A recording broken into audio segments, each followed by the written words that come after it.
நம்முடைய புலம்பலை எல்லாம் கர்த்தர் ஆனந்த களிப்பாய் மாற்றுவார்.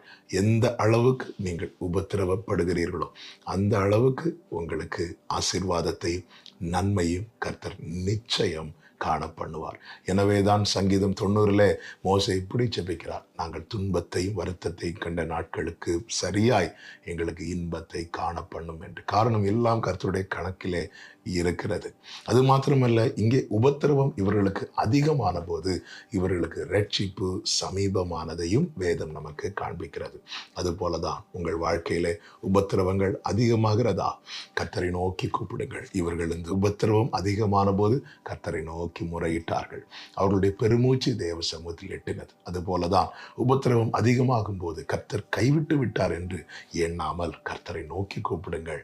எப்படி இஸ்ரவேலருக்கு உபத்திரவம் அதிகமான போது கர்த்தர் மோசேயை இரட்சகனாய் அனுப்பி ரட்சிப்பை சமீபமாக்கினாரோ, அதுபோல உங்கள் வாழ்க்கையிலும் பிரச்சனைகள் உபத்திரவங்கள் அதிகமாகும் போது புரிந்து கொள்ளுங்கள், கர்த்தர் ரட்சிப்பை சமீபமாய் கொண்டு வந்து விட்டார். சீக்கிரமாய் இந்த உபத்திரவத்திலிருந்து என்னை விடுவிக்க போகிறார் என்கிற நம்பிக்கையில கர்த்தரை நோக்கி கூப்பிடுங்கள். நிச்சயமாகவே கர்த்தர் உங்களை விடுவிப்பார்.